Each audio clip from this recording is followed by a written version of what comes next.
You know it's this. Take a perk and a talk of that shit. Money swallowing like sis. Did it perfect in the kid. Got a billion who sang on my head. Look up better put on the road I just spent. I know we got $1 million. The devil that shit ain't not cheaper than again. Hello and welcome back, fellow anime lovers, to MangaMuse. I am delighted to have you join us once again in the world of fanfiction and fantasy. This is the first part of What If Deku Enters Gargoyles. Special note, this fanfic is written and a masterpiece of artist Builder64 on FANFICTIONnet. Do check and support the author too. Now smash the like, share and subscribe button for more. Also press the bell icon so that you never miss such great parts. Thanks for the introduction. Now let's dive into the world. Groaning as he came to, Izukumidoriya awoke to feeling leaves hit his face. This surprised him, as he didn't recall it calling for rain. That's strange, wasn't it sunny before? And didn't I just dash, he was saying to himself when he noticed his surroundings. Izuku was in a park, and a rather large one at that. It looked different from those he had visited before. How did I get here? Wasn't I just getting off the bus? Nothing made any sense as the young man thought about his situation. As he did this, a man in a gray jogging suit came running by. "Evening kid," the man said in English as passed. Hearing this, Izuku snapped out of his thought process. "Oh hello, sir. Could you tell me where I am?" he asked. "Where are you?" "Why, you're in Central Park. One of the biggest in the world. And a landmark of New York City," the man replied with a surprised face. "New York City," shouted Izuku. He couldn't believe what he just heard. "Whoa, easy there kid. No need to shout." "Oh sorry, I didn't mean to surprise you," Izuku gestured to the man. "That's all right.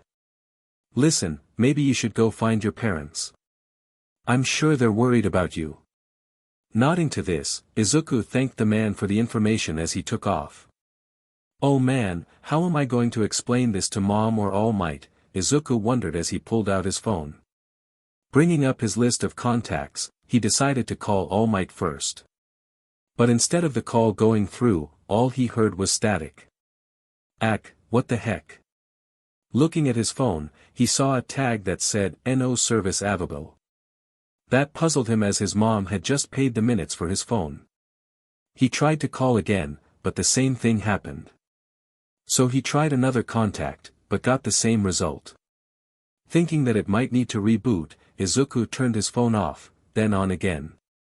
Once it was started again, he saw there was no internet signal at all. "That's strange, I should be getting a signal. But I'm not," he thought. This was so unusual. His phone was just fine. Why wasn't it working? Maybe I should look for someone who can help me, he said to himself, then set off into the park. Following the pathways, Izuku saw various types of trees all around him. It looked so peaceful and calm. Okay, let's think. How did I get to New York? Maybe a villain used a teleportation quirk. Like what happened at the USJ. But then again, for one to teleport another person across the ocean and to another country is quite a feat. Perhaps an enhancement tool or machine was used, he was saying to himself, which led to another of his infamous rambles. This continued for a while as he walked, until he suddenly stopped when he heard a groan coming from behind a bush, to his left. Cautious at first, Izuku stepped carefully as he pushed the bush aside. Then he smiled at seeing a familiar sight. "Urarica," he cried, nudging her to wake up.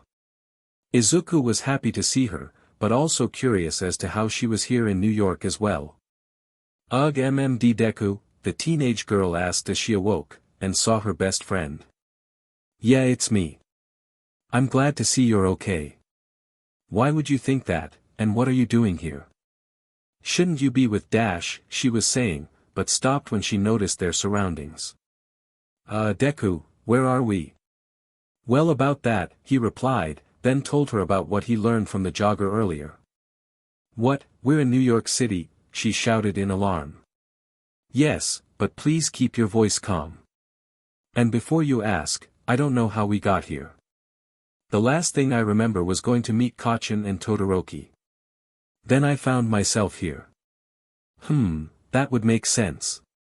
I was doing the same thing, I was taking the bus to Ryuku's. Then everything went black. Wait, do you think a villain brought us here? If one did, we would have seen him or her. But so far it's just us. Also for some reason, my cell phone isn't working. I'm getting no signal or connections. Izuku showed her the status on his phone. Upon seeing this, Urarica tried the same thing with her phone, but got no response as well. That's weird. I wonder why ours aren't working. Don't know, but listen. Let's see if we can find a police officer around. Maybe they can help us contact our families or mentors.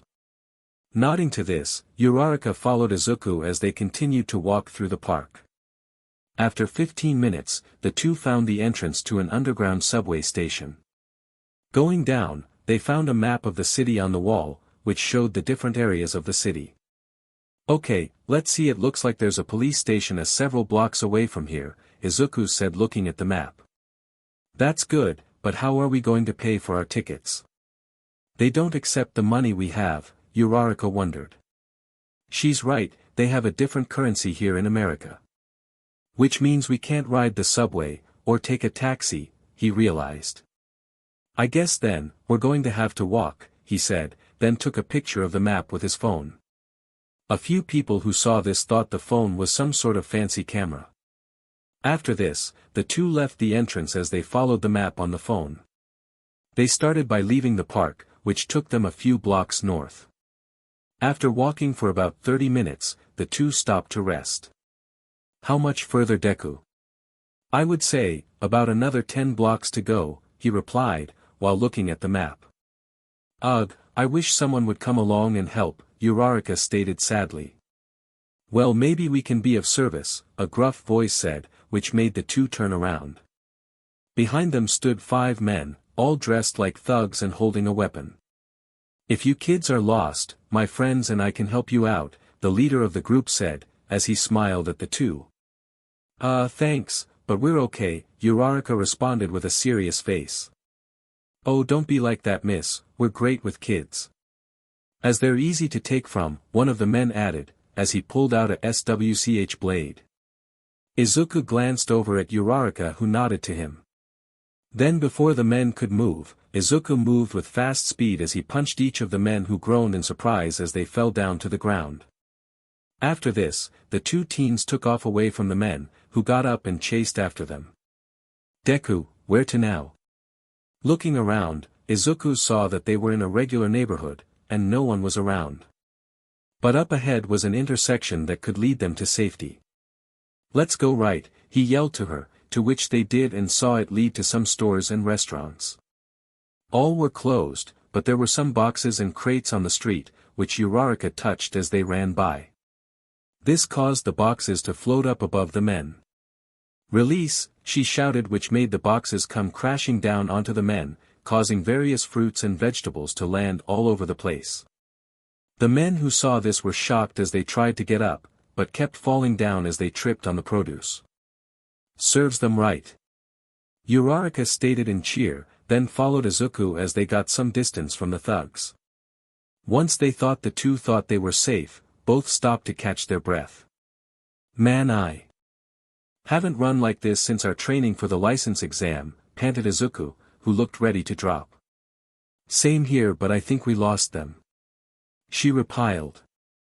Think again, kids, the leader of the gang said as he looked annoyed, pieces of fruits and vegetables on his jacket. Now I don't know how you two did those things before. But we're gonna make you regret that, the leader said as he charged forward, as the two readied themselves for a fight. But then something big jumped over the teens and pounced down on the leader. At first, the two didn't see what it was as the thing had the man pinned down. Seeing this, the other men went to aid their boss, but were grabbed in the air by two beings. Now, you lads know it's not nice to pick on young ones, one of the beings said, and he then tossed the two men into a nearby garbage bin. Do yourselves a favor, and look for a new line of work," the other one added, before dropping the two men, who then ran off scared. "The same goes for you too," he added to the leader, who merely shook his head as the large beast let him go, then watched as he ran off crying. Izuku and Urarica took notice of their rescuers. One was a tall-looking person. But he had giant wings, long black hair, lavender skin, and wore a dark brown loincloth. Next to him was someone who looked similar, but older, with tan skin, long white hair and beard. He wore a dark, red shirt, black shoulder armor, tan shorts with a short-looking sword attached to them. Izuku also noticed that this one's left eye was colored differently. Could be an old wound of some kind, he thought to himself, then looked at the large beast. At first, he thought it was a dog. But he saw that it had no fur, but 3 spikes running down its back. It had dark blue skin and a large face, with fan-shaped ears. Thank you for saving us," Urarica said to the 3, who were shocked that the girl was talking to them. "Oh, you're quite welcome, miss," the lavender-skinned being replied. He then watched the girl walk over to their guard beast, who looked at her first, then sniffed her extended hand. After this, he looked happy by accepting this gesture. "It seems you made a new friend," the elder one said as he came over to pat the beast on his head.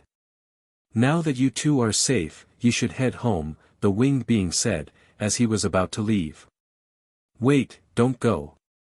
My friend and I are trying to find the police," Urarica said to him, which made the being stop. "I see, then perhaps we can help you out with that." He replied, then went over and picked up Izuku and put him on his back. The elderly one did the same with Urarica as they walked over to the alley, then climbed up the walls of a building with their claws. Once they made it to the roof. The two extended their wings as they were ready to take off, but had trouble due to the beast not having wings. "I can take care of that," Urarica said as her fingers glowed, which made him float in the air. The two winged beings were surprised by this, as they thought she was a sorceress. But they realized that their beast was in no danger. "Just make sure we stay close to him," Urarica advised as she saw the elder pick her up in his arms. The same thing happened with Izuku as the two beings extended their wings, then took off with the beast following them. Once in the air, the two took in the views as they held on to their bags closely. "It's amazing, we're flying through the air," Izuku said in wonder. "Actually, I'm not flying. I'm gliding on currents of wind, as is my friend," he heard the being said to him. "Oh, I see, so is that how your quirks works?" Izuku asked next. But he didn't get an answer as the two looked confused as to what that meant. After this, things were quiet as they glided over the city to their destination, which they reached 20 minutes later. It was the roof of an apartment building that looked nice. Once they touched down, Urarica waited till the beast had made it as well before releasing him. Luckily, he landed on the roof without crashing and she didn't feel sick after using it for so long. "So, why are we here?" wondered Izuku. "Because my young friend, this place is where a police detective we know lives," the lavender one answered as he knocked on the door. At first, there was nothing. Then after a few more knocks, the lights inside turned on. And the door opened to show a woman with black hair emerge, wearing a night robe. "YAWN Goliath, it's you, and Hudson too," the woman responded as she saw her friends. "Good to see you again, lass.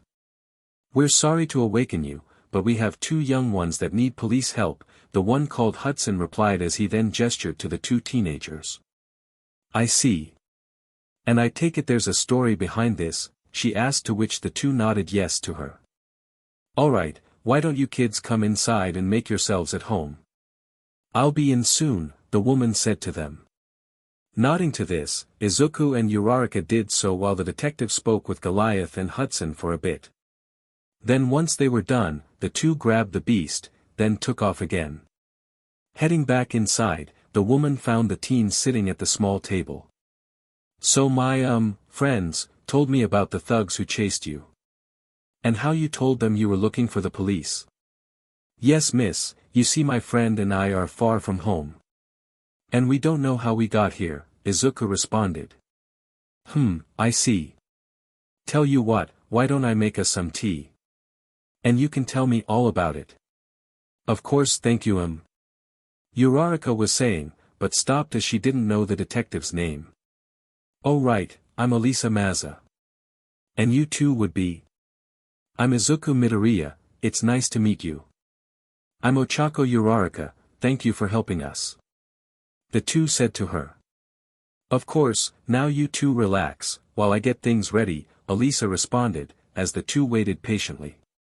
Once the tea was ready, Elisa brought the cups over first, then grabbed a pen and paper before sitting at the table. Okay, let's begin with where you two are from, she asked first. We're from Japan. In the city of Mizutofu, Izuku answered as Elisa wrote that down first. So, are you here on vacation then, or did you move here with your families? Neither, actually. We were heading to our separate internships with two pro heroes. When a strange light blinded us, and when we woke up, we were here in New York, Urarica said next, then took a sip of her tea. Hearing this part was puzzling for Elisa. She blinked in surprise at the mention of pro heroes and internships. Aren't you two a little young to be working? I mean, I know some places do allow part-time jobs. But still, this is new to me. Also, what do you mean by pro heroes? She asked with a curious look. Blinking in shock, both teens looked at each other, then back at her. You know, pro heroes. Protectors of the innocent. Helping others and fighting bad guys. I'm sure you must know about All Might. He is, or was, the #1 hero in Japan. Elisa said nothing, she didn't know what Izuku was talking about. Okay then, what about Endeavor, Best Jeanist, Hawks, Ryuku, Kamui Woods, Empty Lady? Urarica added as she spoke of a few hero names. Again silence was heard, which was starting to scare the two. I'm sorry, but I don't know who or what you're talking about. I've never heard of pro heroes. These names sound like those from comic books. Elisa stated as she was having trouble trying to understand this. Both Izuku and Urarica were wondering what was going on. How could she not know about pro heroes? They had them in other countries. So, what was going on? Wait, maybe this will help, Izuku said next as he pulled out his cell phone, then located the saved video and played it for her.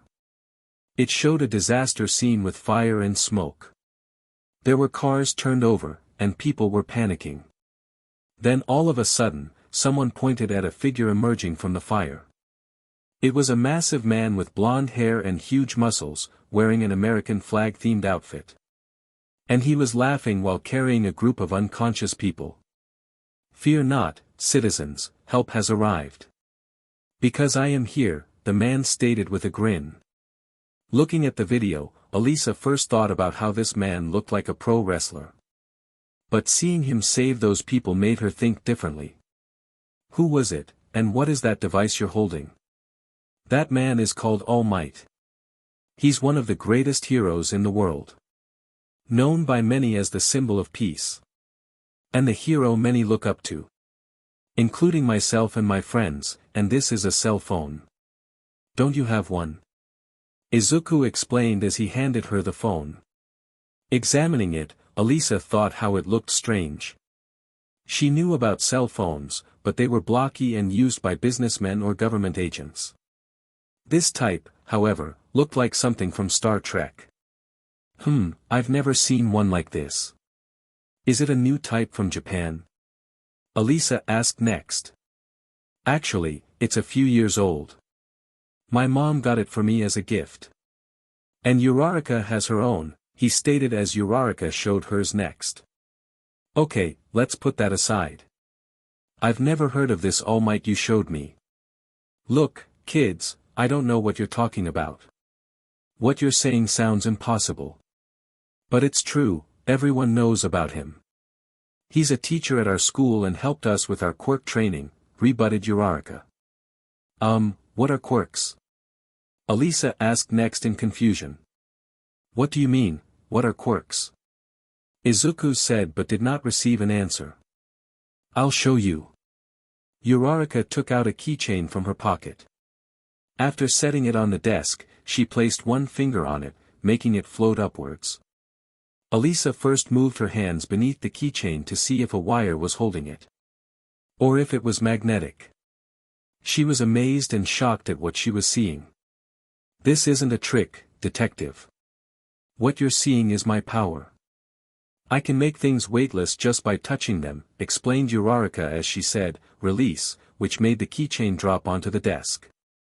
Elisa was speechless after seeing this. So many questions started to form in her mind. How did you do that? She asked first. I told you, it's my quirk. My power is similar to gravity.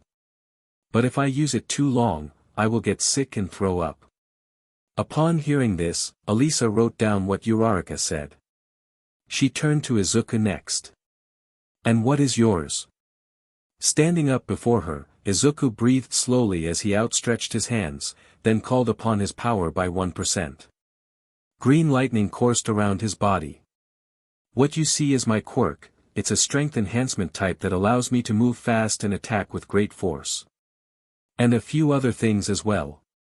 But like Urarica's, if I use it at high levels, it can damage my arms and legs, he stated, taking off his gloves and showing Elisa the scars on both of them. Gasping in horror, Elisa couldn't believe what she was seeing. Izuku's hands looked like something from a slasher movie. My God, she said, looking at both arms. I know, it's hard to look at, he responded, then put his gloves back on. How, when, who, was all Elisa could say after seeing this. It happened from past times when I used my quirk at full strength. But I've gotten better at it over time, Izuku stated with a firm look. Man, this is a lot to take in. Elisa thought as she calmed herself. Okay then. Before we continue, I need a few moments to process this, Eliza said to them, then went to her bedroom for a bit. Once alone, the two teens looked at each other as they talked to each other in silence. How could she not know about quirks? They have pro-heroes in America, Urarica wondered. Yeah, none of this makes sense also, did you see how she reacted when looking at my cell phone? It was like the detective had never had one before, added Izuku. While the two tried to figure this out, Elisa did the same thing in the other room. Okay, Elisa, think.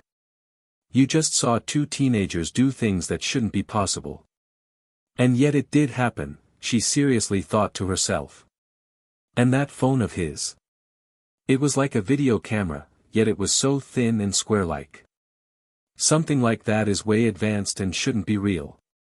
It looked like something from the Fu Dash. Elisa stopped when it came to that last part. No, that's crazy, I mean it's not possible. But then again, I once thought the same thing about gargoyles. After thinking this over briefly, Elisa decided to test her theory by returning to the dining room. She took a deep breath before speaking. Okay, I've gone over what you said and showed me. And I might have a theory that might answer my questions. And what's that, Miss Maza? Asked Urarica. Because it has to do with your phone, quirks, and the heroes you spoke of, she responded, then went over to pick up her house phone. You see, this is what portal phones look like. But the one you have is way more advanced than what most people have. It shouldn't be possible as this looks like something from a TV show. Both remained quiet as Elisa continued. As for what you could do, I was so shocked because I've never seen someone do that before. Which brings me to the third matter. You see, I haven't heard of these heroes because I don't know if they have been born yet. Haven't been born yet. Both thought as those words echoed in their minds. The teens wondered what she meant until Izuku caught on. Detective, are you saying? Yes, somehow I think you two have traveled back in time. Izuku and Urarica both gasped. But, how, who, what, why, was all Urarica could muster in words while Izuku was trying to think of a way this could have happened. Maybe a villain with a time control quirk used it, and it sent us here. Or some outside force is responsible. Then again, someone could have made a time machine, which went array, sending those across time and space. Or it's possible dash, he was saying so fast, in one of his trademark mumbles. Izuku, are you okay? Elisa asked as she touched his shoulder. Oh, sorry about that. When I get nervous, I start to ramble on, he replied, looking embarrassed. This is a joke, right? Please tell me it's a joke. Urarica asked hopefully. But Elisa just shook her head at the girl. She then got up and went to nearby bookshelves, where she picked one of the history books and brought it back to show them. Look here. This one is from a year ago. It stops at the end of 1993. Looking through the pages, Izuku and Urarica saw no mention of pro-heroes or quirks. Only the history that occurred from the early age of the world till now. After this, both teens looked scared and shocked as the realization started to take effect. Look, I know this is a lot to take in. And I'm still having trouble accepting this. But we will find an answer, Elisa stated calmly. But, what are we going to do now? Both of us have nowhere to go. Urarica asked sadly. Elisa was thinking the same thing. It was too dangerous to let two teenagers live on the streets. Especially given they were from the future and had superpowers. If people learned about them, neither would be seen again as the government would want to experiment on them. I might have a suggestion if you two are open to it, Eliza said. What is it? Izuku asked. Since you two have nowhere to go, you can stay here for now. Huh? What? You want us to live here? Both asked simultaneously. That's correct. As an officer of the law, it's my job to help those in need. Even two time-displaced teenagers, Elisa responded to them, then gestured to her home. After hearing this, the two talked briefly as they discussed this offer. Given their situation and the fact that she was the only person who knew their secret, Izuku and Urarica knew it made sense to accept her offer. We've talked about it, and we accept. Thank you, they said while offering a respectful bow to her. It's no problem. Oh, man. We've been talking for so long, I forgot I was sleeping earlier, Eliza replied, then got up. She looked at the time on the clock, which read 1:30. Listen, why don't we talk more tomorrow? Sure thing, Izuku replied as he started to feel tired. Elisa grabbed some spare blankets, pillows, and air mattresses for her guests. I know it's not ideal right now. But one can sleep on the couch, and the other can use this air mattress, she told them as she helped set them up. After this, Izuku said he would take the couch, and Urarica could use the mattress. While she wanted to rebut this offer, he told her she used her quirk more often than he did with the thugs and that she would need the rest. He's thinking about my well-being more than his. Deku really cares about me, she thought as a blush formed. Since they had no extra clothes, Elisa lent them some of her old clothes to wear tonight. After changing, the three said goodnight, and soon the call of sleep was coming over them. But before this happened, Izuku wondered one thing. If we're in a time before quirks, then who or what were those beings we met earlier? October 12th. The following morning, Elisa decided to take the Urarica and Izuku shopping. Their first stop was at a department store, where the teens found the clothes styles unusual and different from those in Japan. Elisa told them that most teens would dress like their favorite TV show or movie actors, but she told them to pick out whatever looked comfortable. Next was a trip to the local grocery store, where Izuku and Urarica discovered various foods they had never seen before but were interested in trying. Such as waffle crisps, fruit roll-ups and Oreos. But they also choose healthy foods also including carrots, salad, strawberries, and etc. On the drive home, the two noticed how quiet things were in the city. There were no villains causing trouble or any heroes on patrol. Seeing this made them think seriously about Elisa's theory from last night. Once they returned home, Elisa told the teens that she worked night shifts, and they could have free reign of the place while she was at work. However, she asked them to help feed and check on her cat, Cagney, a gray feline named after her favorite actor of old Hollywood. Urarica was more than happy to care for Cagney. She loved animals and found him to be cute. When it came to Izuku, the cat was wary of the boy at first but soon warmed up to him after Urarica gave her friend some advice which worked. As the two were playing with Cagney, Elisa drove around the city briefly, then stopped at one of her meet-up sites, an old movie theater scheduled to be renovated. It was here that her winged friend met her inside. "I'm glad you made it. You won't believe what I've learned," Elisa said to Goliath as she proceeded to tell him about Izuku and Urarica and what they showed her last night. Goliath was surprised to learn the two young humans had powers like sorcerers, and they were from the future, where most people had their own extraordinary abilities. Did either of them say how they got here?" Goliath asked once she was done. "No, they didn't, which is even more of a surprise. I mean, time travel is considered a fantasy, the stuff of stories, movies, and TV shows," she answered in a concerned tone. "To humans, yes. But traveling through time is possible through the use of powerful magic. However, there is a danger in doing so, as time is a river that follows in many directions." Taking in Goliath's words, Elisa knew that he had a point, given that gargoyles, like himself, actually existed. Things like time travel fall into a similar category. "So now that you know who they are and when they are from, what will happen to them?" he questioned. "I was thinking about that earlier today. Normally, people who sneak into the States are deported back to their country. But given they have no identification to prove they're from Japan now, wow, that felt weird to say out loud. Since they can't return to their home country, why can't they just stay here?" "It's not that simple, Goliath. Unlike you and the others, they need to go to school. Get an education, makes friends, and so on.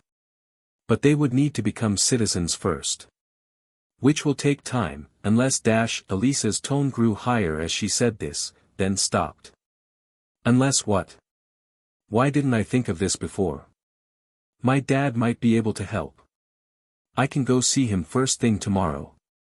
He's got some connections with other agencies," she said with a look of confidence. "Oh, one more thing. Given that Izuku and Urarica saw you, Hudson, and Bronx, do you think it would be good to let them know who you are?" Goliath thought for a moment.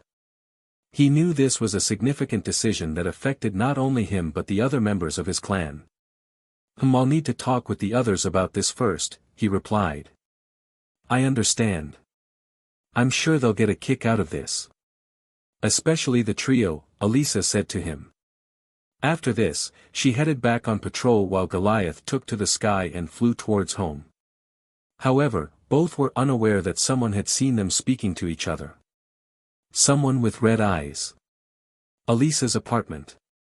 Around 8:50 p.m., Izuku and Urarica checked out what TV shows were on. They found their choices to consist of American sitcoms like Frasier, The Fresh Prince of Bel-Air, The Simpsons, and Married with Children. As they searched for something to watch, Izuku said something he had been thinking about all day. "Urarica, I'm considering what Detective Maza said to be true." "You mean about us somehow traveling back in time?" The young man said yes to her, then continued. "I know it seems hard to believe, but if you think about it, when we were out earlier, I noticed how the people of the city looked normal. No one seemed to look like an animal, plant, or anything we were used to seeing back home." You're right. Everyone looked normal, and this city looked like those pictures we saw in history class," she added while looking out at the view of the buildings. "This feels so unreal, and yet it is," the girl said sadly. Izuku stood up and walked over to her. "Urarica, I know this is hard. Even I'm having trouble accepting this." Hearing this from Izuku, the most cheerful and confident person she knew, shocked Urarica as she noticed a look of uncertainty move across his face. "But given everything we have been through, I know, you and I will get through this together," he exclaimed to her. "Plus, we can experience what the world was like before quirks. And how many people can say they've done that?" "You're right, Deku. Thanks. She responded by giving him a hug, which he wasn't used to from her. A blush of red started to form on his face. "Oh, you're welcome, Urarica, so why don't we watch a movie before sleeping?" Izuku suggested after he thanked her. The teens searched through Elisa's collection of VHS tapes. Seeing so many in person was terrific. They had only seen these cassettes in museum collections back in Japan, where they were considered an ancient form of viewing entertainment. However, at this time, it was the usual way of seeing movies in one's home. The Towering Inferno, Casablanca, Terminator 2, Beauty and the Beast, and the Indiana Jones trilogy were among the choices. Ultimately, they choose to watch Aladdin for the rest of the evening. Castle Wyvern.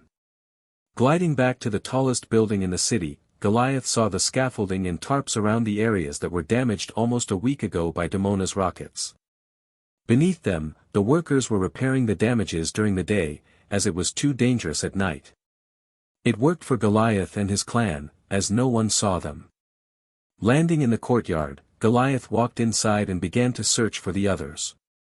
He found Hudson watching TV with Bronx and asked them to join him in the Great Hall. Next, Goliath located the trio, who were eating in the kitchen. He said the same thing but allowed them to finish their meal first. 15 minutes later, everyone was gathered in the hall. "So what's going on, Goliath?" Brooklyn asked curiously. "Last night, Hudson, Bronx, and I saved 2 young humans from some thugs. After this, both said they were looking for the police. So we took them to see Elisa, who spoke with them. And what she learned was quite surprising," he exclaimed. "And what's that?" wondered Broadway, who was eating a piece of bread. "It seems these humans are from the future," Goliath answered first, then told everyone about the world they came from. This was a lot for the clan to take in. Each one was trying to imagine what this world of superhumans was like, as they remained silent once Goliath was done. What you said would explain how the young lass made Bronx follow us," Hudson stated as he broke the silence. Bronx was in the air?" Lexington asked in surprise. "It's true, the girl used some kind of power that made him float. At first, we thought it was magic. But now we know it was her power," the elder Gargoyle replied to him. "What about this boy you spoke of? Did Elisa say what his power was?" "She said it was a power that enhanced his strength. But not much else about it," Goliath told Brooklyn. "And both don't know how they came here," he added before anyone could ask him next. "Which means they're stuck here, far from home." Broadway's mood changed to sadness after saying this. The others thought the same as the Bronx for a bit. "It's alright, boy," Hudson patted his head, then looked at Goliath. "So I take it you're telling us this because both of them saw us, right?" "Correct, but I felt it was best to discuss it first," Goliath said as he looked at the others. "Given that Elisa is the only human we trust, do you all think meeting these 2 humans would be a good idea? And see if they can be trusted with our existence?" The trio looked at each other briefly, then at Hudson, who thought about this. "I think we should, Goliath," Brooklyn said first as he came forward. "Like you said, Elisa's the only one we trust. So I think making new friends would be a good idea." "He's right, plus I'm sure there's much we could learn from them," added Lexington. "Yeah, like what kinds of food they have in the future. And if they can cook it in this time." Broadway was getting hungry thinking about it. "Sounds like we're all in, lad. Then it's decided. I'll speak with Elisa tomorrow about when we can meet them." Mustafa. Japan, 22nd century. At UA High School, the former #1 hero, All Might, was going over some paperwork in the teacher's lounge. Many wouldn't think that this skinny, blonde man was the iconic hero of Japan. The muscular form people knew him by was a facade that allowed him to protect the innocent. But those days were behind him due to his forced retirement. Since then, All Might spent his time teaching and training the next generation of heroes. Things were quiet in the morning as the students were either in class or at their internships with the other pro heroes. As he was sipping some tea, his cell phone rang. Grabbing it, All Might saw that it was Endeavor of all people calling him. Wonder what he wants. Answering the phone, the voice of the current #1 hero was heard. All Might. Glad you answered. The Flame Hero replied in a gruff voice. Hello, Endeavor. What can I do for you? All Might asked calmly. It's regarding izukumidoriya. He never showed up when he was supposed to. This got All Might's attention, and he nearly dropped the phone. What? Are you sure about this? I am. Only his classmates Bakugou and Shoto arrived. We waited 30 minutes, but the boy never came. That's not like Midoriya. He sent me a text after leaving his mother's house, All Might thought as they tried to figure this out. Have you contacted the police yet? All Might asked. Not yet, I wanted to let you and Yue know first. To see if he returned to the dorms, Endeavor replied. I appreciate that. I will see if he came back. And contact you later. After the conversation ended, All Might left the lounge, then went to the security room to check the camera recordings. When he arrived, All Might found Shota Iwaza doing the same thing. All Might, what brings you here? The tired-looking teacher asked. I was looking to see if Midoriya came by the dorms. Endeavor said he never showed up to meet him. That's strange. I was notified by Ryuko that Urarica didn't show up at her agency either, Aizawa replied as he narrowed his eyes together. That's not like either of them. Let's see if the cameras showed them coming back, All Might stated as he and Aizawa looked to see if the two students had stopped by. But much to their disappointment, the footage didn't show either of them. No matter how many times they looked at it. After seeing this, All Might tried calling Izuku's phone. But it didn't pick up. What the hell is going on? He wondered with a concerned look. October 13th. So Elisa, I take it there's a reason you stopped by. Besides us having our monthly coffee and donuts, Peter Maza asked before sipping his mug. Elisa's father was a firm-looking man with gray hair and tan features. He wore a blue jacket with a white shirt and dark blue jeans, which Elisa knew he only wore on his days off. You know me so well, it's scary, she said jokingly but quickly changed her expression. But there is a reason. She spent the next 15 minutes telling her father about Izuku and Urarica's situation. But she carefully left out they were from the future and the part about their powers. She felt asking him for advice was the best idea, given his veteran experience as a police officer. Well, normally, a situation like this would see both of them sent back home, he told her once she was done talking. But that's just it, Dad. Both of them can't go home as they don't have any family in Japan. Which means they would be the government's problem, right? It's true they would. Izuku and Urarica shouldn't have to go through that. There's gotta be something I can do for them. Seeing the look of determination on his daughter's face made Peter proud to know she wanted to help the teens. I've never seen you act like this, honey. I mean, it's good you want to help, but you didn't say how you met them. Knowing her dad would ask this, Elisa already went over this while driving earlier. She created a story to tell him that would protect the gargoyles. A part of her hated lying to her father about this. But given the situation, she didn't have a choice. I met them while coming home last night. I brought them inside, where they told me their story. Since it was late when we were done, I let them stay the night. I see, her father said. Given their ages, letting them stay with you makes sense. If you brought them to the station, they would be handed over to family services, or immigration would take them. Elisa nodded yes to this before taking a bite of her bear claw. You know, I might be able to help. I've got some friends who owe me some favors, Peter said. I would appreciate that, Dad. Good to know, I can tell you're going to make a legal guardian, he added, looking at her seriously. Me? Elisa asked. It was you who wanted to help them. And I'm too old to raise any more teenagers, Peter replied. I did say that, Elisa thought, unsure about raising 2 teens in the future. Listen, I know it seems scary. Your mother and I felt the same way with you, Derek and Beth. Raising teens can be a challenge. But I know that a challenge is something you never back down from. Taking in her father's words, Elisa knew that this would be something new to deal with. But like he said, she never backs down from a challenge. And a part of her wondered if Izuku and Urarica would also be up for this. Meanwhile, back at Elisa's apartment, Izuku was sleeping. In his dream, he found himself in a familiar place.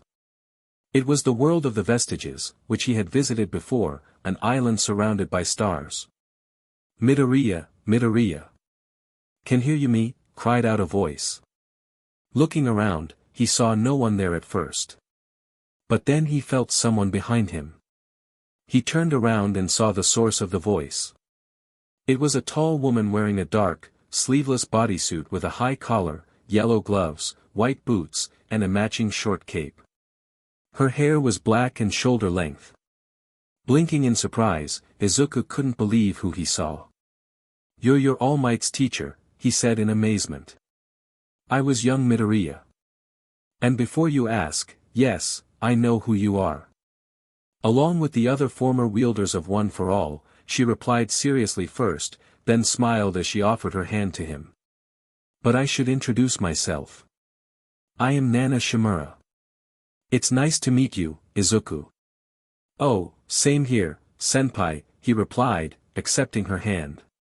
So, is there a reason you wanted to talk with me? Izuku wondered. There is. You see, it has to do with your and your friend's situation. Remaining quiet, Izuku listened carefully as Nana began her explanation. You already know this, but you two have been sent to a time long before quirks emerged. You must be careful.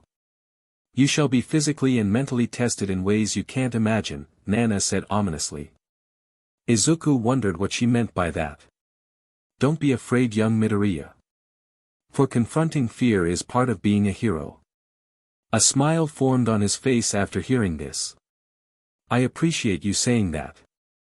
But before you continue, senpai, you wouldn't know what sent us to the past? He asked, hoping Nana would know. But sadly, she shook her head at this. I wish I did, but such things are beyond me and the other users of One for All. Izuku sighed in despair. However, I do know this. You seem to be lucky in meeting the old protectors of man, Nana told him. What do you mean by that? Before Nana could speak again, she felt their time was ending. It seems you are about to awaken. I will tell you more soon, but keep this in mind, you must learn to open yourself to new possibilities, Nana said to him before she faded away. Waking up quickly, Izuku looked around and saw it was 8:30 a.m. He was breathing heavily at first but calmed himself down. Then he remembered what occurred in his dream. Usually, when this happened, he would talk to All Might about it. But that was an impossibility due to his situation. Izuku wondered if he should tell Urarica or Detective Maza about One for All. I think Urarica would be surprised by this at first. But given I've known her for almost a year now, she would come around to it. Detective Maza might feel differently, especially after her reaction to learning about our quirks, he thought. But finally, he decided to put this off for now as the young hero got up to make breakfast. As he was eating his cereal, Izuku was thinking about one thing that Nana said to him. You seem lucky to meet the old protectors of man. The old protectors of man? What could that mean? Hold on, is she talking about the ones Urarica and I met the other night, he wondered. When she gets back, I'm going to ask Detective Maza about this. Ask about what? Urarica asked as she came into the kitchen. Oh, well, about those two who brought us here the other day. We never found out about them, Izuku answered quickly. Urarica went quiet as she took in his response. You're right. We were so busy with other matters. It never came up. Exactly, so when we see Detective Maza, we need to ask her about them, Izuku added before resuming eating. Urarica joined him and ate her breakfast. Later on, after getting dressed, the two watched TV. After a while, they heard the front door open and saw Elisa enter the apartment. "Glad to see you're awake. I've got some news for you too," Elisa said, then told them about what her father said. Upon learning this, Izuku and Urarica were surprised to learn that Elisa was going to such lengths to help them. Which they were grateful for, but felt a little bad for causing all this. Seeing the looks of uncertainty on their faces, Elisa could tell that this was a lot for the two to take in. "You don't need to answer this right away. If you need time, I understand," Elisa added next. Both agreed to this but knew they would need to give an answer to this at some point. But for now, they had something else to ask about. Detective Maza," Urarica began, "the other night when we talked, we never asked you about the two who brought us here. We assumed they were pro-heroes, but given that they don't exist yet, who or what were they?" Elisa was not surprised by this question. She suspected the teens would ask about the gargoyles at some point. "Well, it's kinda a long story. But if you want to know, you'll have to wait until tonight," she answered. Airy building. Later on that day, in the late afternoon, Elisa, Izuku, and Urarica stood at the entrance of a rather tall-looking building. Looking up from where they stood, both teens saw it rise up high into the sky. "What is this place?" asked Urarica. "This is the Airy building, one of the tallest structures in the city," Elisa answered as she led the way inside. When the two saw the security guard, both were initially concerned. But Elisa said it was okay, as she was a frequent visitor here. Then she handed them some visitor badges. Afterward, they entered the elevator and took it to the very top. The teens saw they were in a surprising place as the doors opened. "Who, what, how?" they both asked as they found themselves inside a great hall with stone flooring, large, decorative tapestries hanging on the walls, and filled with antique furniture and decorations. "This place is Castle Wyvern. It's a medieval castle from Scotland until it was bought, transported, and placed atop this building," Elisa explained to them. "Wait a second. Someone was able to bring this whole castle here from across the ocean. That must have cost a ton of money," Urarica asked, stunned by this. "Well, people with enough money can do things like that. But that's enough questions for now. Let's head outside," Elisa said as she led the way into a grassy courtyard lit by lamp posts and decorated with exotic plants in stone planters. Following Elisa, the two went up to the top of the castle's tower. Here they had a great view of the city. "Wow, you can see everything from up here," Izuku exclaimed. Then he and Urarica took out their phones to take some pictures. Since they couldn't use them to talk, Izuku thought it would be good to use them to record their experiences in the city. As long as they kept them charged. "So what does us being here have to do with our question from earlier?" wondered Urarica. "You're about to find out," Elisa answered calmly. Then she told them to look at the statue perched on a pedestal nearby. As the two looked, the sun had set, and darkness came over the city. Many of the lights from the buildings came on. But that wasn't all that happened. A strange noise got their attention.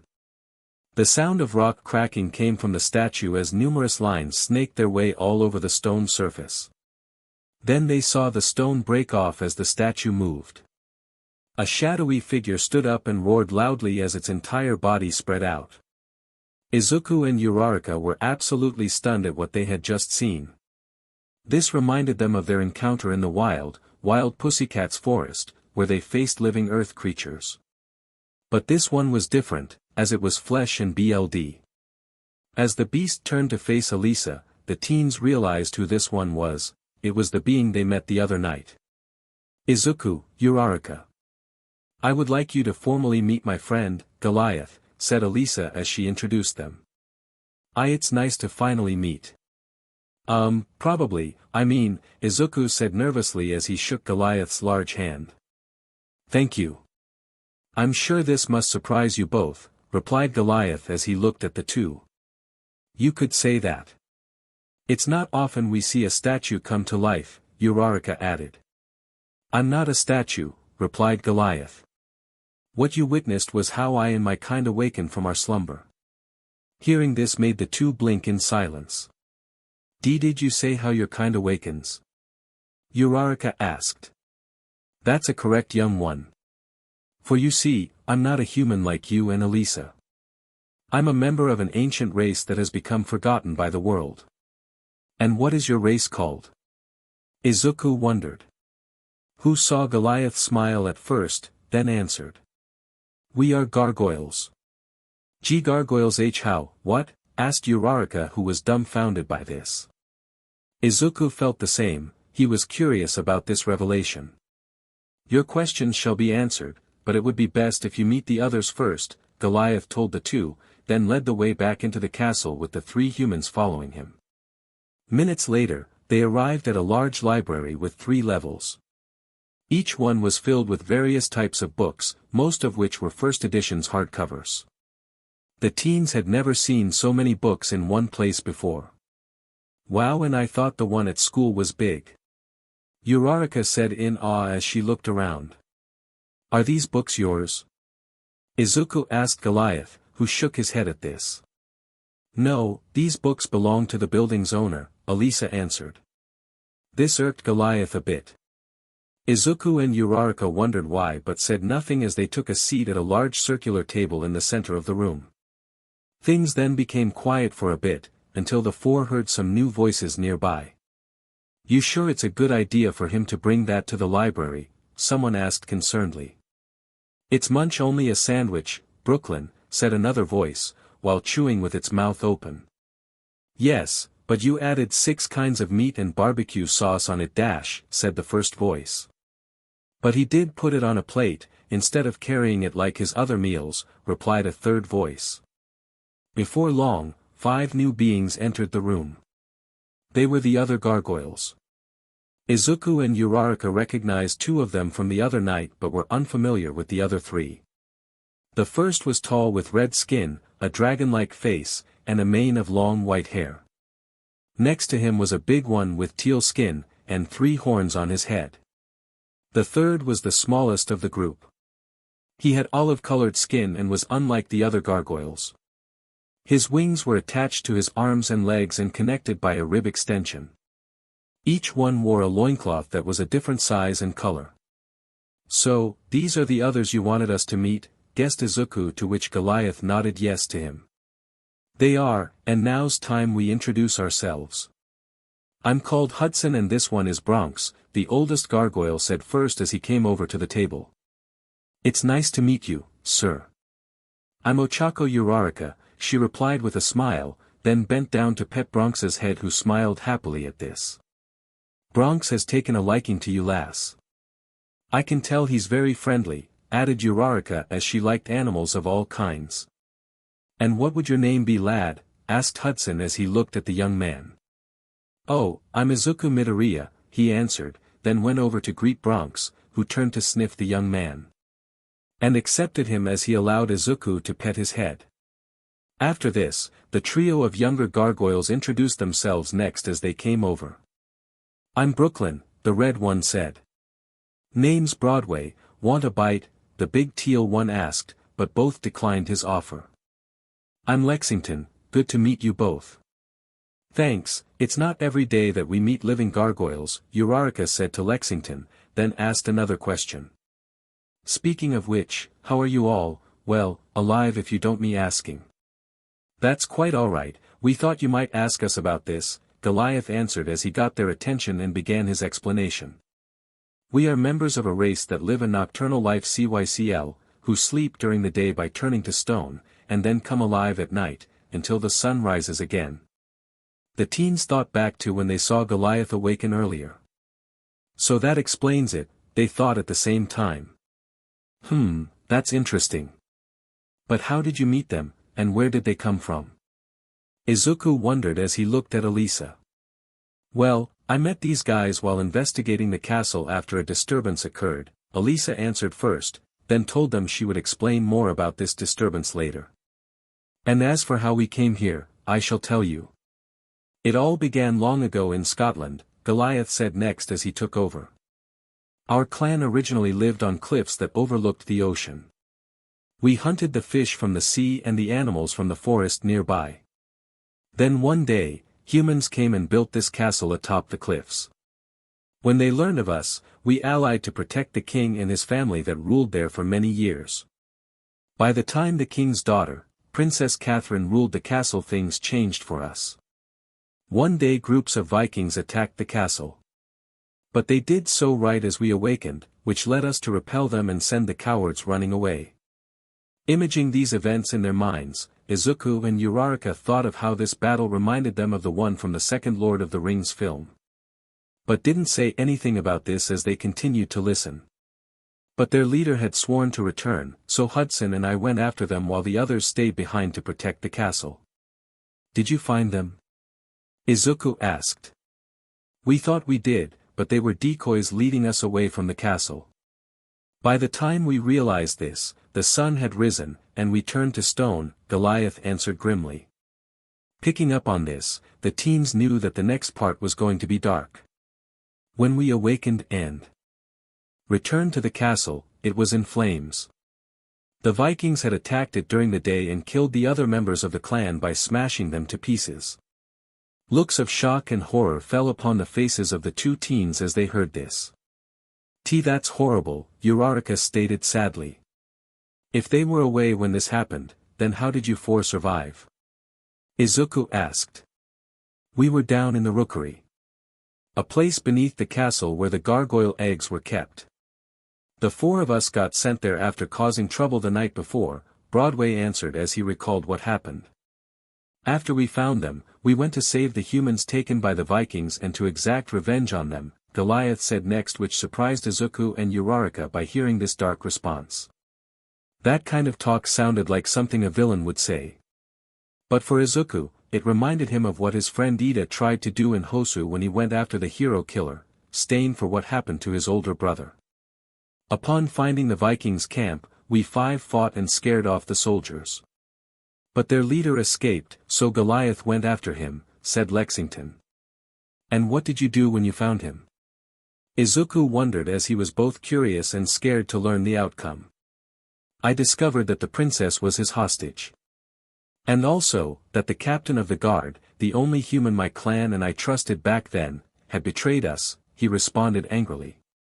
This made Izuku and Urarica flinch a bit in fear. Seeing this, Goliath calmed himself. He apologized then continued. Before I could do anything, a fight between the captain and the Viking leader occurred over who was at fault. This led to them falling off a cliff. The same thing would have befallen the princess, but I saved her in time. Sadly, things then took a turn for the worse when I learned what happened to the others. Seeing the look of sadness from Goliath, both teens knew it must have been something bad. I learned that the Magus, a sorcerer who served the princess, had turned the others to stone. He believed her to be dead and did this out of revenge, Goliath said. I take it he regretted this after learning she was alive, replied Urarica. He was, and sadly the counter spell to reverse it was destroyed, and because of this I had the Magus cast the spell on me, Goliath stated. You voluntarily turned yourself to stone as well? Izuku asked curiously. Yes. I could not abandon the others. So, I joined them in what seemed like a forever sleep, Goliath told the young man. And what happened to the princess? Urarica wondered. She left for the kingdom of her uncle the king. But as for what happened to her after this, I do not know, Goliath explained as he recalled asking her the same question. Since that night, we remained asleep for 1,000 years. Till not long ago when this castle was brought here by a man called Sonatos. He learned of us and found a way to break the spell, by having the castle raised above the clouds, Hudson said next. Since then, we've spent our time becoming accustomed to this new world and time, and that's about it, Brooklyn added. Inside their minds, both teens were shocked and surprised by all this information as they processed it. In a world where superpowers exist, it never occurred to me to think that things like supernatural creatures and magic would be real as well. Izuku thought first, before continuing. Now that Goliath and his friends have told me about themselves, I will need to talk with Nana Shimura about how she knows about gargoyles. As for Urarica, her thoughts were different. Everything that we heard sounds like something from a fantasy book or movie. And yet I'm here with 6 living gargoyles from another time. There's no way that anyone from back home would believe us. Thinking about that last part made her think of her parents, and she wondered how they were doing.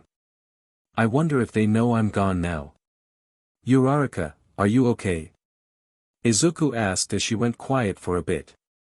Oh, I'm alright. I just got lost in my thoughts, she told him first, then watched as Izuku turned to the others. We thank you for telling us this. And we promise to keep what he heard a secret, Izuku said as he and Urarica offered a bow of respect. Seeing this surprised the gargoyles at first until Elisa told them that it was a custom where Izuku and Urarica were from. Accepting this, the others bowed back as they saw Izuku speak.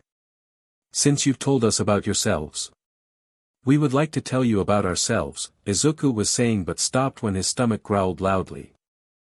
Sorry about that. I'm getting hungry as we haven't had dinner yet, the teenage boy said with an embarrassed look. Why don't we go to the kitchen and prepare something? We can talk more once we're done eating, Broadway suggested as he too was getting hungry again. Everyone agreed to this as they left the library and headed for the kitchen. UA Academy, Japan. January 2nd. After checking out the security tapes, All Might and Aizawa contacted Endeavor and Ryukyu to inform them that Izuku and Urarica had yet to return to school, and they could not reach them on their phones. Have you informed the police about this or asked their parents if they knew where Ether might be? Ryukyu questioned over a shared line with the 3 heroes. All Might is contacting Detective Tsukachi to see if he can help locate Midoriya. And we have not told their parents yet. Did Urarica say how she was supposed to arrive? Aizawa answered before asking the dragon hero. She was supposed to arrive on the train. Nijire was to meet her at the station, but after waiting an hour, she had to leave and later informed me of what happened. This is all interesting. But it seems like we're going in circles here. Endeavor added rudely.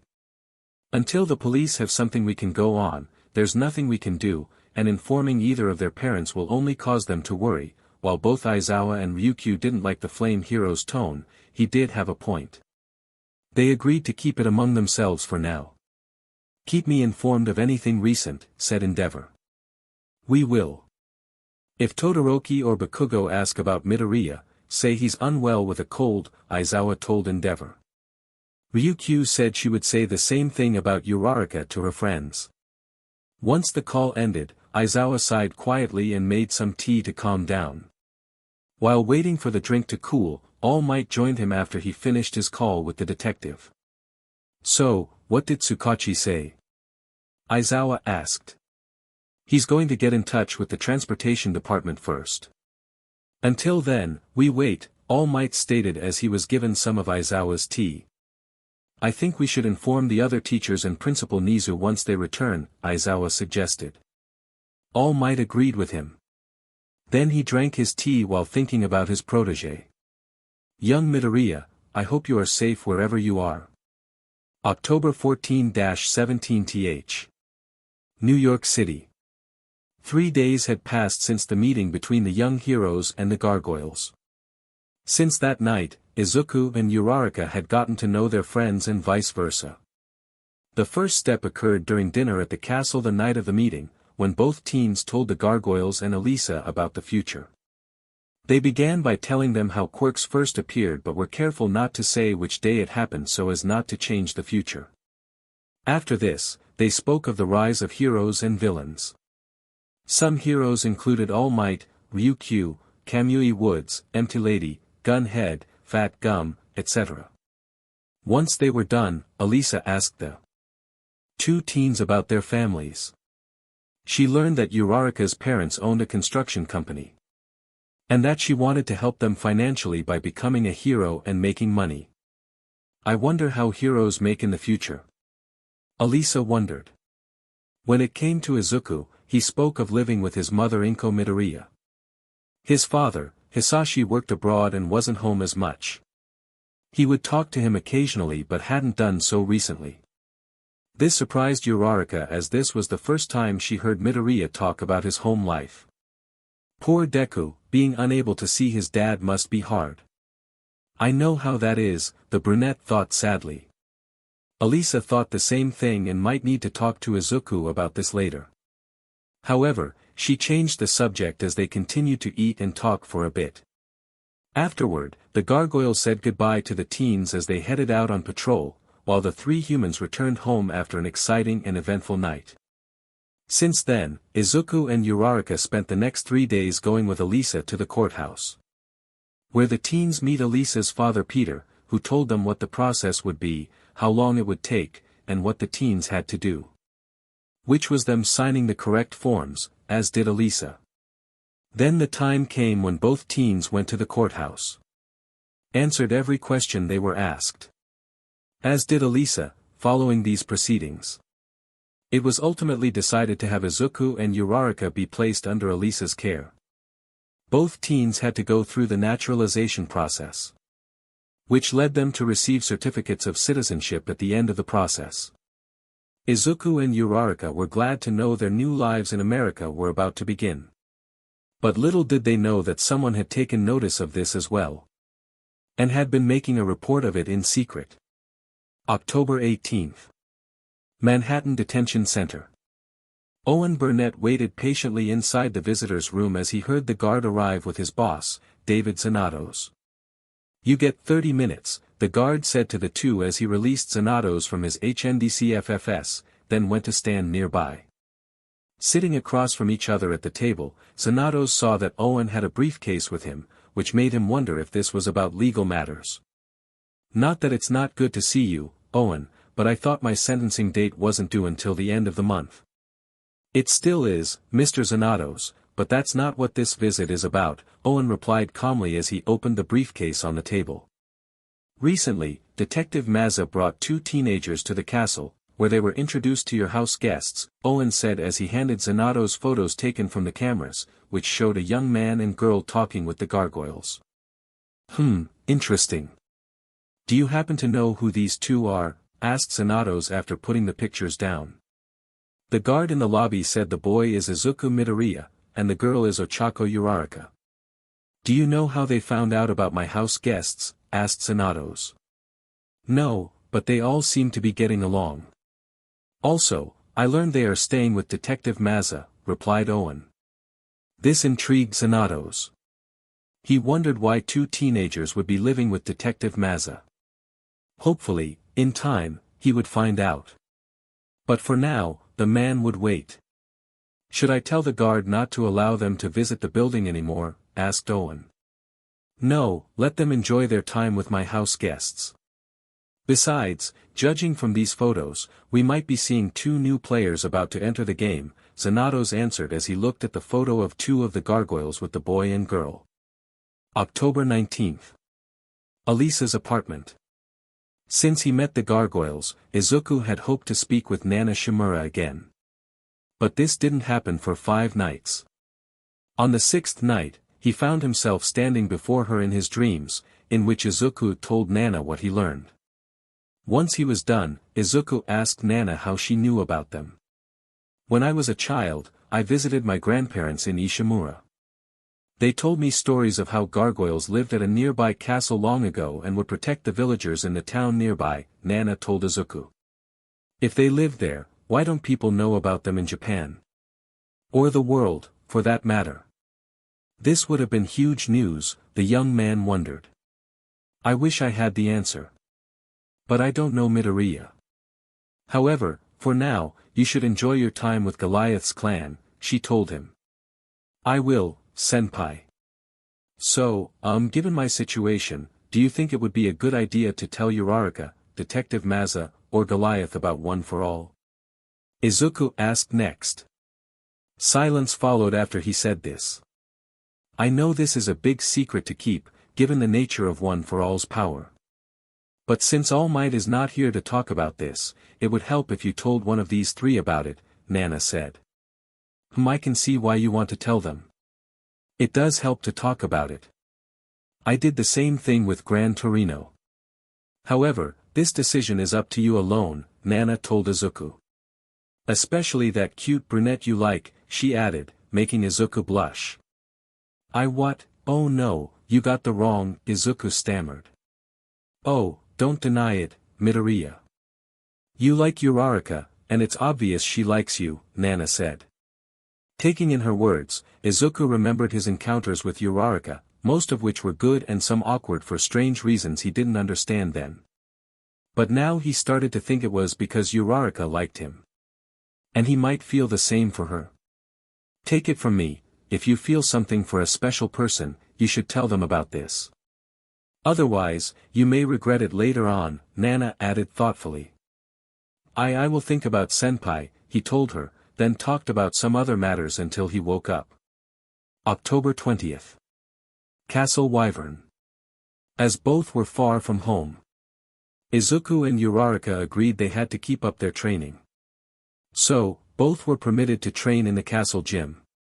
Elisa had agreed to this, on the condition that Goliath or the others would observe them and ensure neither teen would hurt themselves. Wearing some workout shirts, shorts, and fingerless gloves. Urarica was working with Broadway, in which he was her opponent. Both circled each other as they waited to see who would make the first move. It ended up being Broadway, who came after her, claws open.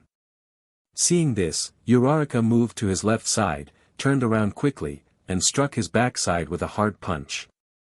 This sent the big gargoyle down onto the floor. Oh, nice move Urarica. Very sneaky. Broadway said to her as he got back up and began striking at her. Seeing this, Urarica blocked his attacks using her arms. Then, she moved in when there was an opening. Seeing this from off to the side. Goliath was impressed by Urarica's fighting style and how she was holding up against Broadway. She must have learned to fight like that back home, Goliath thought, then turned to see how Izuku was doing against Brooklyn. The red gargoyle was trying to catch Izuku, who used his power to run and jump around the room at great speed. When Brooklyn came close, Izuku would jump away and then return to score a hit on his opponent. Such speed and power, he appears then vanishes like the wind, Goliath noted as he watched this. Man, it's like fighting a large bird. Brooklyn grunted as he was getting annoyed at this. Then, he decided to try a new tactic as he ducked onto the floor. When he saw Izuku touch down near him and jump up again, Brooklyn extended his wings wide. Seeing this, Izuku avoided the surprise attack by leaning forward. This caused him to roll onto the ground before hitting the wall. Izuku directed his body so he could extend his legs, which the young man pushed back against the wall's padding. Then he shot off like a cannonball and tackled Brooklyn onto the floor. Yuji, the gargoyle groaned. Oh, sorry, Brooklyn. Hope I didn't hurt you too hard, Izuku apologized as he got off Brooklyn, then helped his friend up. Nothing's broken, so I'm okay. But it was impressive how you took me down after my surprise attack. Indeed, you should be proud of yourself for such quick thinking, Goliath said as he approached the two. You and Urarica fight like experienced warriors. I'm sure this is due to your training from your mentors, he added next. Izuku smiled at Goliath's praise for his thinking. But he was surprised by how he referred to him and Urarica fighting like warriors. I guess Goliath would think of us that way, as there weren't many heroes in his time, Izuku thought. Deku, are you okay? Urarica asked him as he went quiet for a bit. Oh, I'm okay. What's up? He replied. We're heading to the kitchen to get something to eat. Are you coming? Nodding to this, Izuku followed the others as they left the gym. After eating in the dining hall, both teens set off for home by taking the bus as Elisa had told them which ones take routes that stop near her home. And to make sure they were okay, Goliath and Brooklyn followed from above. Once the two saw them exit the bus, both gargoyles set off on patrol for the night. During the bus ride, Izuku had been thinking about what Nana had told him about the other night. He decided to make the first move as he and Urarica entered the apartment. Urarica, before we get ready for bed. There's something I wanted to ask you about, he said calmly yet nervously. Urarica noticed as she replied. Sure, Deku, what's up? Well, I was wondering if maybe we could do something different tomorrow night, like go see a movie together. If that's okay with you, he asked, trying to keep calm. Things went quiet after this as Urarica realized what Deku was asking her. Why you mean like a D-date, she asked as her face started to go red. Yeah, a date, but if that's Izuku started to answer. Yes, cried Urarica as she interrupted him. I mean I would like that Deku. We can check out the times tomorrow and let Detective Maza know about our plans, she said after calming herself down. Okay, sounds good, Izuku told her, then went off to change for bed. Meanwhile, Urarica's inner voice was going off in her mind as he did. DKU asked me out. DKU asked me out. DKU asked me out. She kept repeating over and over. This feels like a dream. Ow. This isn't a dream, the girl realized after pinching her arm. Oh man, if Mina were here. She would say I told you so, which is good that she isn't here, Urarica said quietly, then changed into her pajamas. Little did she or Izuku know that someone had been observing them from outside. And after learning this, they disappeared into the shadows. So alright folks, that's all for today. Stay tuned for part 2. Do subscribe, like and share for more such videos. Also check out the story and author artist Builder 64 on fanfiction.net. Press the bell icon to be notified first on release. See you in the next video, till then goodbye.